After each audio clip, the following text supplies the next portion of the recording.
Welcome everyone back to the Crimson 15 podcast. I'm your host, Crimson Sen. And 15 PCA. Native 454. Be sure to follow us on Twitter at C15 Podcast. Crimson Sen here. I forgot to actually give credit to the person who showed this article to us.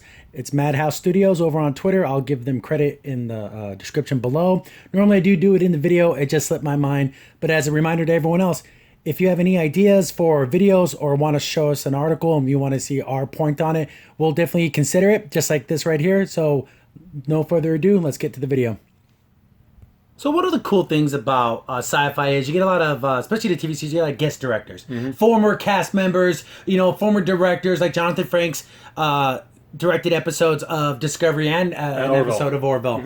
And that's cool. I like that kind of stuff because it shows you that they still care.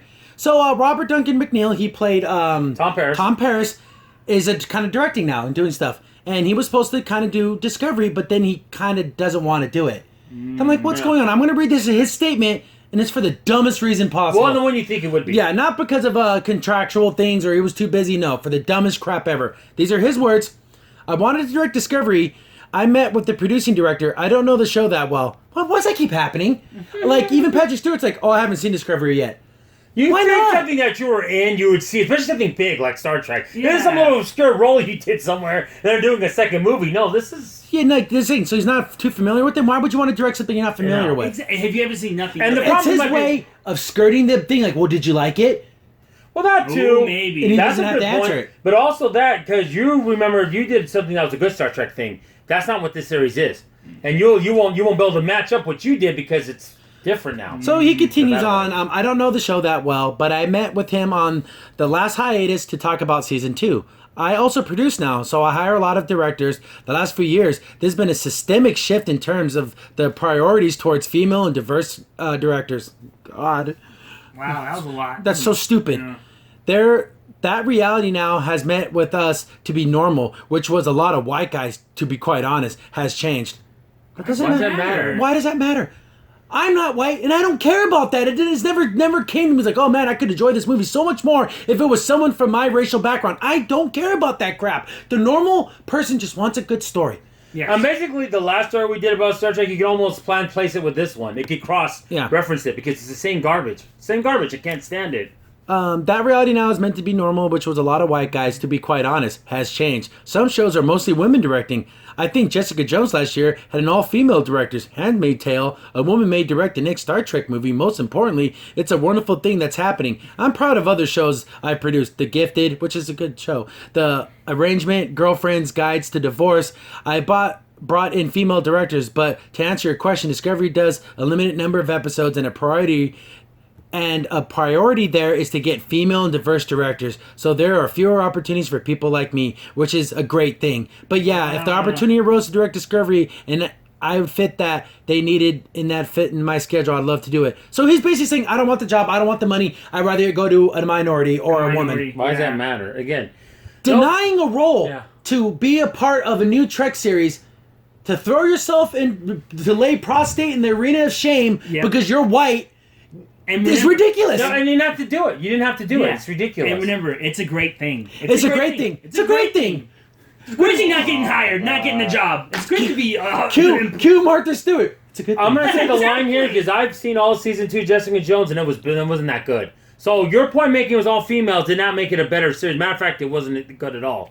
Because everyone was super bleak and I like people to have hope at the end. I don't like that. Yeah, I just can't understand that he doesn't want a job and he says it's a good thing or great thing that I don't get picked. That's just I don't know what to do with these people. I'm not white, so do I have the ability to take your white guilt away from you? You don't need to feel guilty about being successful. And especially about being directing. Nothing...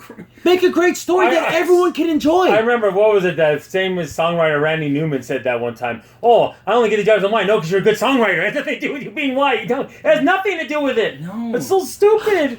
It's ridiculous. Yeah. Because this isn't 1920. There's so many diverse people making all kinds of content professionally. YouTube, indies. everywhere.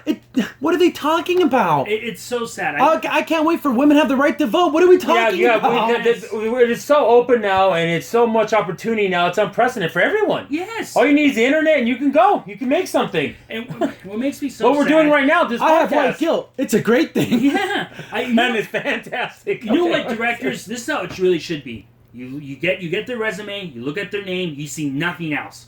All you get is a name, and you pick that person because you like his work or like his stuff. Not, I gotta see a picture. Oh, I gotta know the gender. I gotta know the race. And you're saying that you're speaking so little of black people, minorities, that this is the only way they can get jobs. If I was really competing for the job, of course I would get it. But I'll step out just so you little minorities can have a chance. Now, I'm gonna bow out because I know I just beat you on talent. Condescending garbage. I can't stand it. A left-handed compliment. Yeah, backhanded. Yeah, it's like.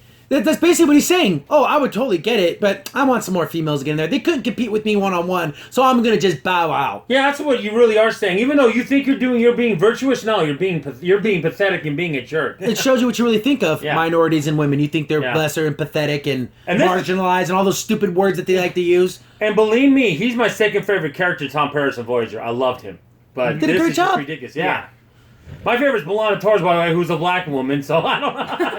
Because she's talented. And nothing to do with her skin color. But I don't say, I like her because she's black. No, because she did a good mixed clean on race. She did a good job. And again, arguably, Cisco, one of the best roles in Trek history. Yeah. He's right up there with the best of the best. Yes. Yeah. Not because he was a black guy, it's because he was an amazing actor. Avery Brooks did an amazing job. Man. And I don't like, there's an interview out there where someone tried to goat Avery Brooks and like talking about race, and he's like, I don't wake up in the morning thinking, what am I going to do today as a black man? What am I going to do as a man today? Exactly. I don't think about any of that. You think about Avery Brooks, he's a very cerebral. He thinks about like parallel universes, like energy and stuff. He's not into that dumb crap. He's beyond that. Yeah, he's very beyond that. He's thinking about other things. He doesn't care about that. I'm surprised this guy doesn't, make sure to give him a little cookie. Oh, do your best job, like when a little kid draws a picture and you pretend it's good. Is this what he's at with this?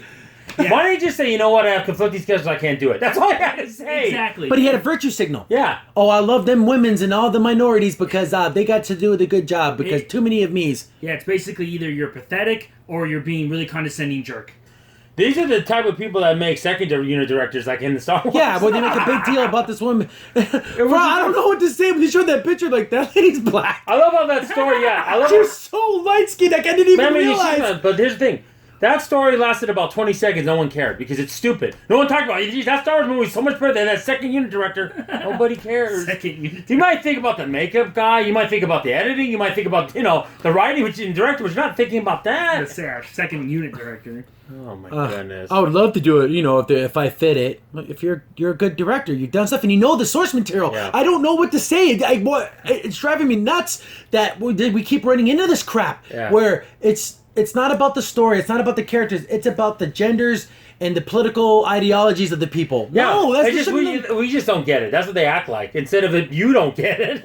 Exactly. Just pick the best person and do get the best script and tell the best Star Trek stories. That's all I want. Yes. That's it. Nothing else. Nothing else really matters to me. No. This is an angry week of this podcast. I know. There's so many stories like this. And it's like, okay, when's the next one now? Can we talk about Summer Camp Island? It's something just benign. No, it's always in your face. Here's all the women. You're an idiot. If you don't like it, then you're sexist. Can you dislike a work done by a female without being branded as sexist? Is it possible? I know, right? No, it's not. No, it's not. Must be some secret agenda. I hate women apparently. No, that's not it. Ugh. Crimson Sin here. Thanks for watching and be sure to like, sub, and share. Also, for the most up-to-date information about the podcast, follow us on Twitter at C15 Podcast.